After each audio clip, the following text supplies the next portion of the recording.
Ar-condicionado automotivo é um sistema que visa estabelecer conforto para os ocupantes de veículos automotores.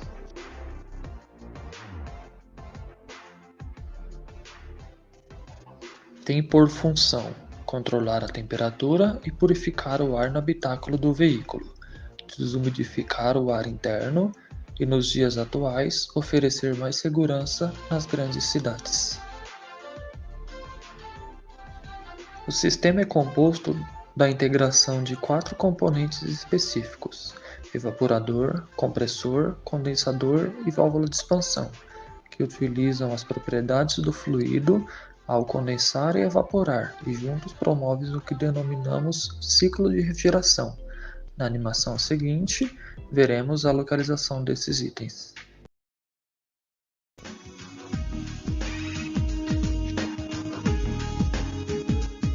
Três deles estão posicionados no cofre do motor e o quarto fica instalado no console central do painel de instrumentos no interior do veículo.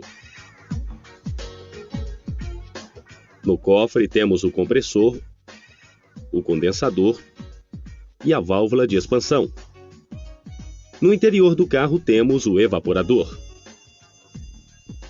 Eles estão unidos por tubulações de forma que no seu interior circule continuamente o que trataremos como fluido refrigerante.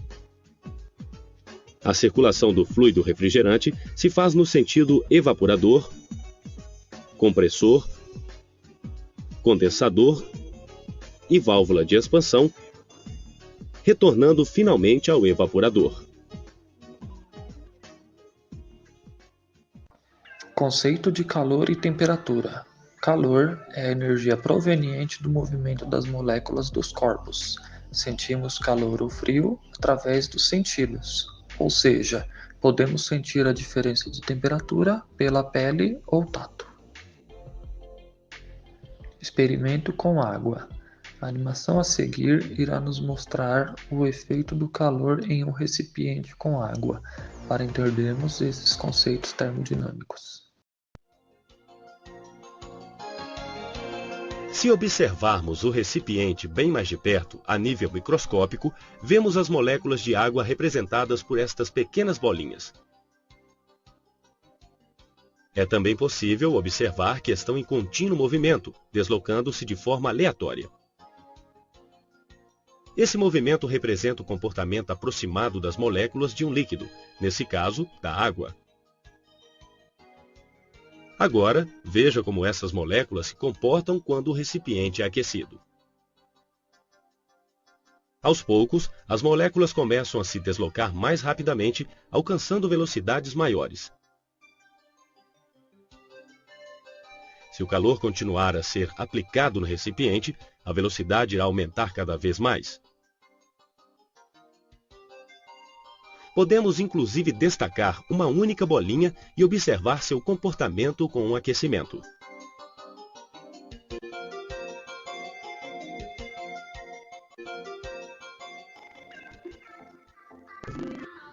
Transmissão de calor. A transferência de calor é o equilíbrio de temperatura entre dois corpos, ou seja, de um corpo quente para um corpo frio. O corpo poderá estar em qualquer estado, sólido, líquido ou gasoso, para que ocorra esta transferência. A animação a seguir irá nos mostrar a transferência de calor entre dois recipientes, o qual denominamos processo de troca de calor, efeito que ocorre no evaporador e no condensador do sistema, ao entrar em contato com o ar dentro e fora do veículo. O primeiro recipiente possui água aquecida, o mesmo do exemplo anterior. Este outro possui água em menor temperatura. Podemos notar a diferença de temperatura observando a velocidade das suas moléculas. Na água da esquerda, as moléculas estão mais agitadas, indicando alta temperatura. Na direita, estão lentas, indicando baixa temperatura.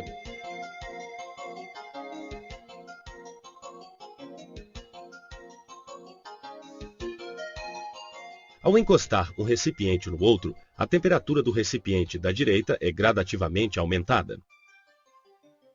Esse aumento de temperatura é causado pelo processo de troca de calor entre os corpos.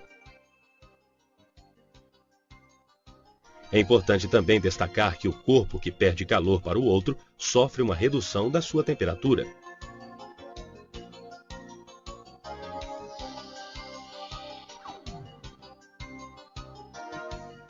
Outra importante observação é que dois corpos em temperaturas diferentes trocam calor do corpo de maior temperatura para o de menor temperatura.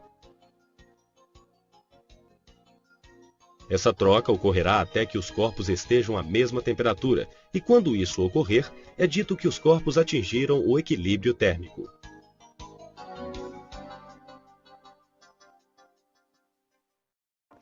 O conceito de temperatura é o nível de calor existente num corpo ou em um ambiente. No exemplo a seguir, utilizaremos um termômetro para medir a temperatura do recipiente aquecido, onde, através do equilíbrio térmico explicado anteriormente, poderemos verificar a temperatura da água aquecida.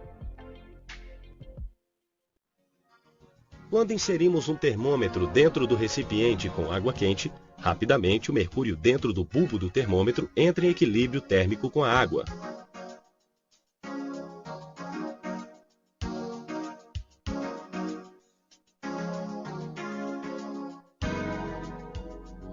Microscopicamente, as moléculas do mercúrio começam a deslocar-se com maior velocidade.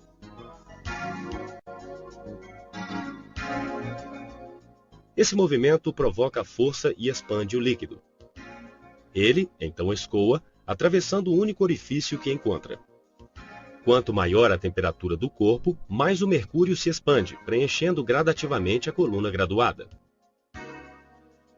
É assim que podemos transformar a temperatura do corpo em números padronizados.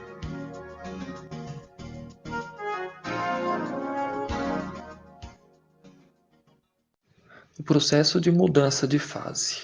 Ainda usando o exemplo da água, a mudança de fase ocorre ao atingir 0 graus Celsius, onde a água se solidifica, e a 100 graus Celsius entra em ebulição, ocorrendo o processo de vaporização da água. Utilizando o mesmo recipiente com água das outras animações, vamos aumentar a quantidade de calor fornecida. Todos já sabemos o que vai acontecer. Depois de um certo tempo, a água começa a ferver, formando bolhas de vapor que sobem até a superfície e são expelidas para o ambiente. Quanto mais calor, mais bolhas são formadas e mais água na fase líquida passa para a fase vapor. Agora, se analisarmos microscopicamente, vemos que a mudança de fase é caracterizada pelo desprendimento de algumas moléculas que receberam suficiente quantidade de energia e conseguiram vencer as forças que as mantinham próximas uma das outras. Mas o importante nessa animação é observar que, mesmo vaporizando, suas moléculas continuam possuindo a mesma energia cinética média. Elas apenas se deslocam com menos desvios e ocupam mais espaço. Essa característica do processo de vaporização indica que a temperatura do líquido e do vapor são as mesmas nas duas fases do fluido. Ou seja, durante todo o processo de vaporização, a temperatura não varia entre a fase líquida e a fase vapor. Para reforçar esse conceito, podemos fazer o seguinte. Vamos tampar parcialmente o recipiente, deixando parte do vapor sair para não alterar a pressão do sistema.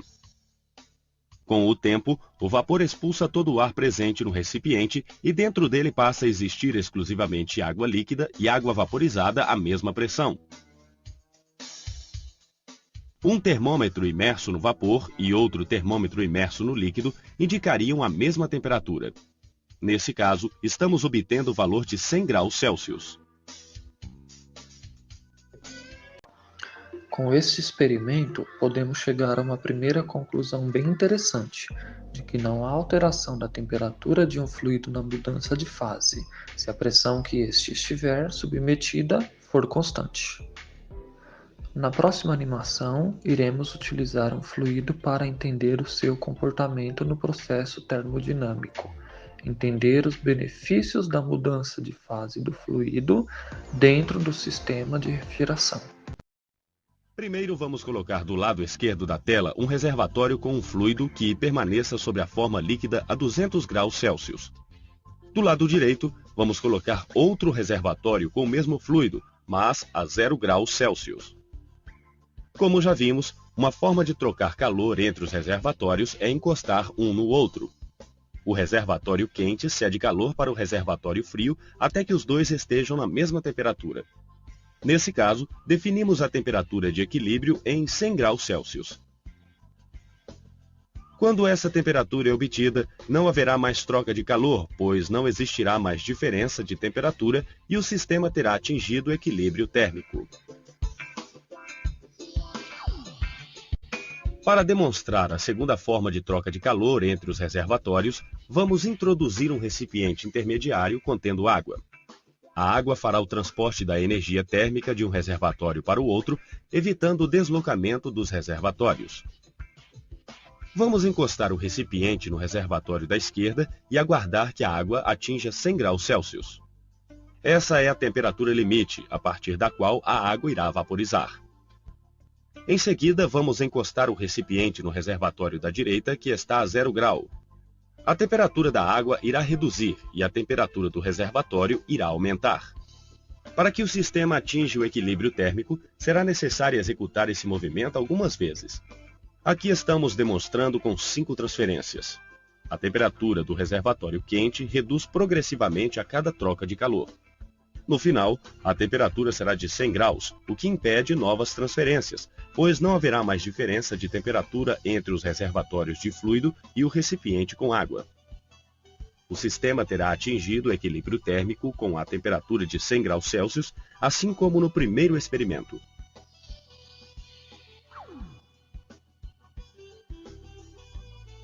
Nossa terceira demonstração permitirá entender a vantagem da troca de calor por meio da mudança de fase. Para isso, temos os mesmos dois reservatórios com fluidos em alta temperatura e em baixa temperatura.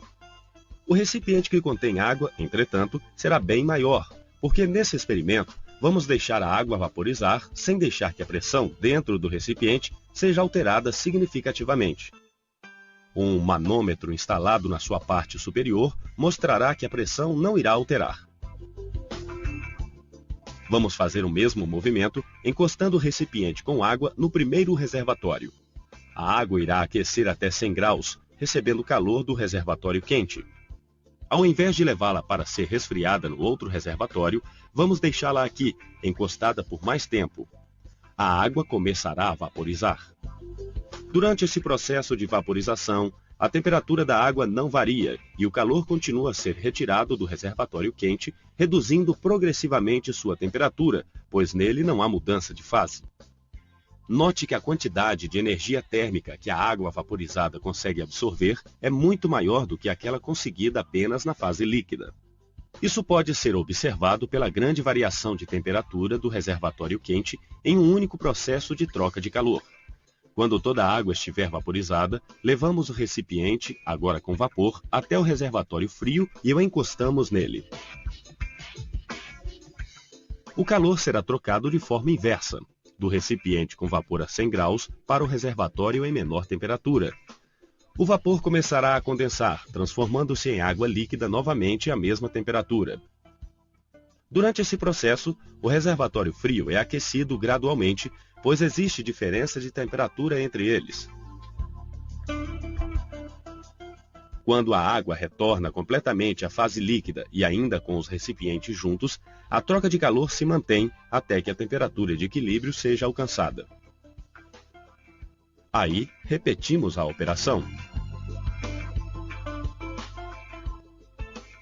O importante a ser observado é que com apenas 2 trocas de calor, o sistema atingiu o equilíbrio térmico na mesma temperatura de 100 graus Celsius dos experimentos anteriores.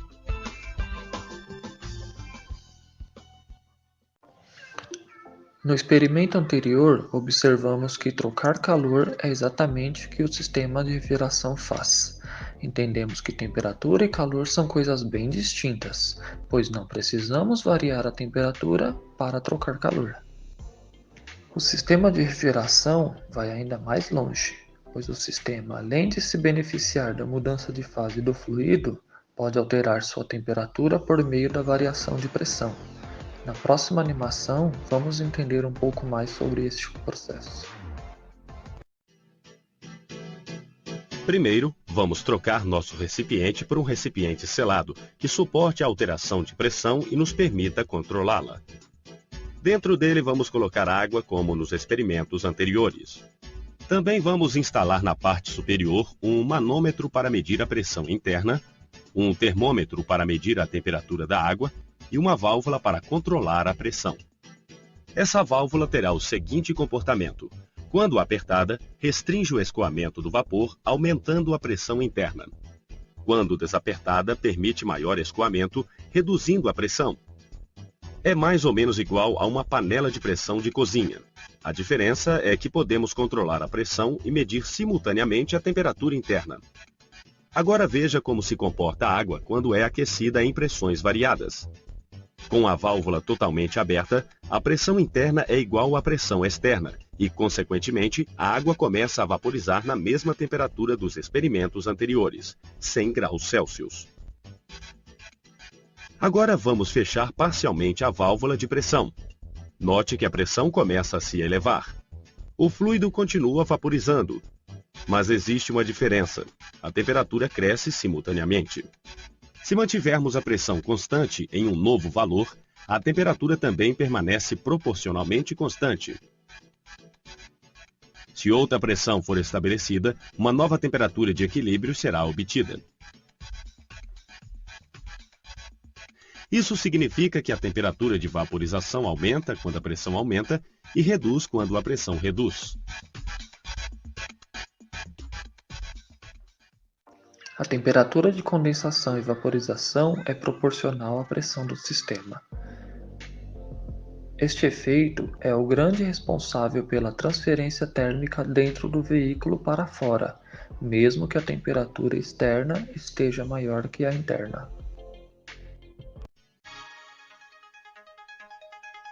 Agora, tanto o reservatório da esquerda quanto o da direita estarão a temperatura de 30 graus. O recipiente com água também. É claro que se encostarmos o recipiente com água no reservatório da esquerda, nada ocorrerá, porque estão na mesma temperatura e, portanto, em equilíbrio térmico. Mas sabemos que a temperatura de vaporização e condensação é proporcional à pressão do sistema. Vamos então primeiro reduzir a pressão do recipiente com água. Podemos fazer isso, como exemplo, aumentando seu volume. O manômetro indica a redução da pressão com o crescimento do volume, e a escala de temperatura indica simultaneamente a temperatura na qual a água irá vaporizar. Nessa demonstração, vamos reduzir a pressão até que a temperatura de vaporização da água atinja 22 graus. Ok. Chegamos nesse ponto. Agora a água irá vaporizar a 22 graus, temperatura bem menor que no primeiro experimento, que era de 100 graus. Agora, vamos encostar rapidamente o recipiente com água no reservatório da esquerda. A água receberá calor, pois existe diferença de temperatura entre o reservatório que está a 30 graus e a água que está a 22. Com a troca de calor, toda a água irá vaporizar nessa mesma temperatura. E o reservatório entrará em equilíbrio térmico com vapor de água a 22 graus Celsius.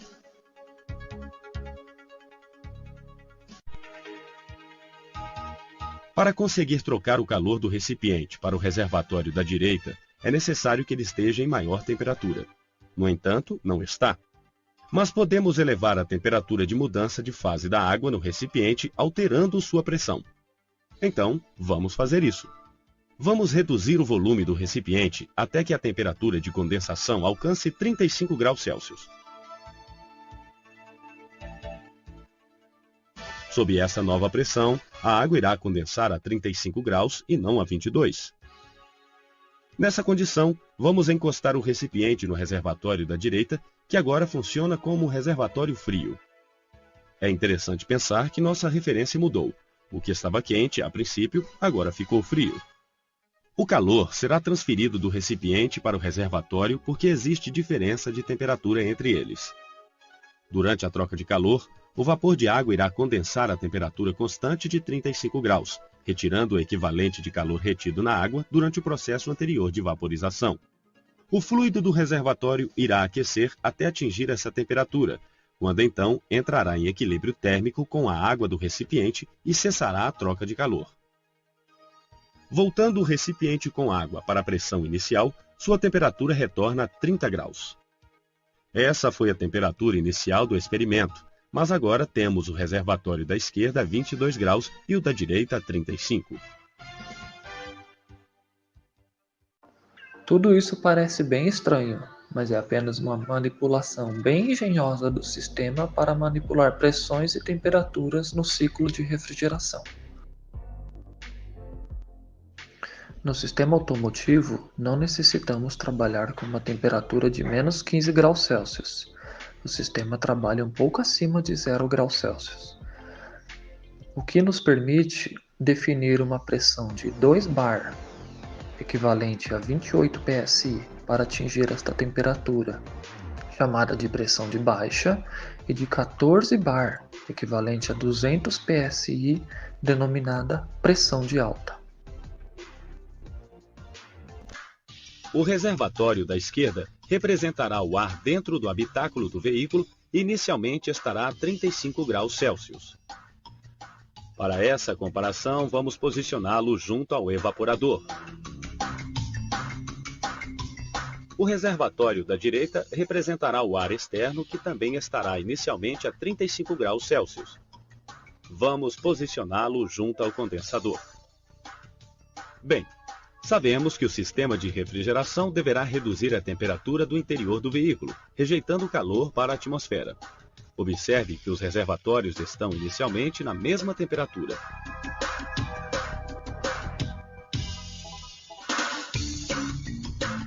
Também entenda que o recipiente intermediário, que continha água nos experimentos anteriores, agora conterá o fluido refrigerante especial.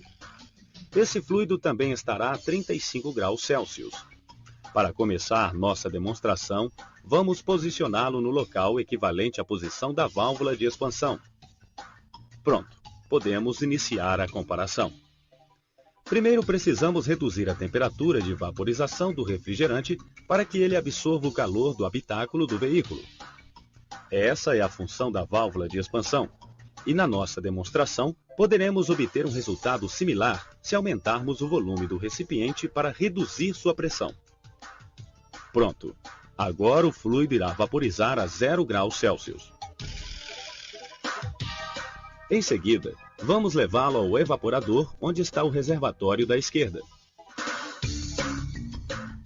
Quando se tocam, trocam calor, e o fluido vaporiza totalmente, reduzindo a temperatura do reservatório de 35 para 22 graus Celsius.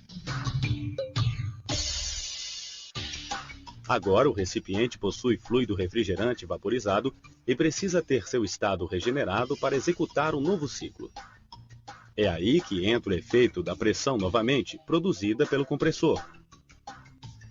O mesmo efeito que resulta da compressão do fluido realizado pelo compressor pode ser obtido se reduzirmos o volume do recipiente até que a temperatura de condensação do fluido seja de 80 graus. Agora conduzimos o recipiente para o condensador. Ao tocá-lo no reservatório da direita, o fluido perde calor, condensando-se completamente a 80 graus.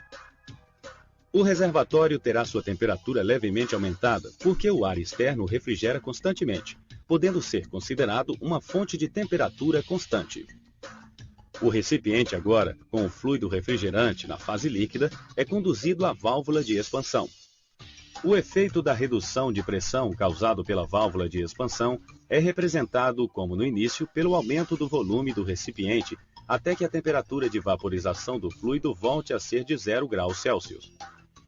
Neste momento, o sistema retorna ao estado inicial e o ciclo é repetido ciclicamente.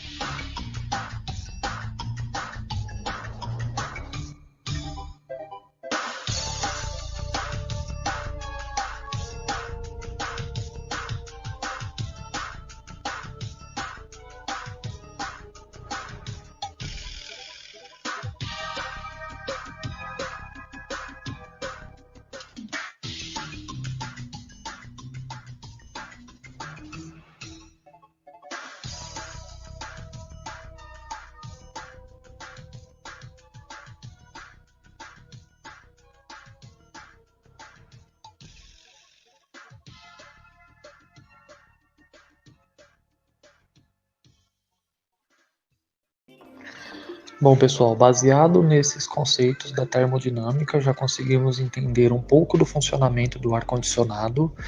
E não deixe de assistir o segundo vídeo, que faz a explicação lógica do funcionamento dessa troca de calor, que é o que realmente acontece dentro do sistema de climatização automotiva. Não deixe de se inscrever no canal e até o próximo vídeo. Valeu!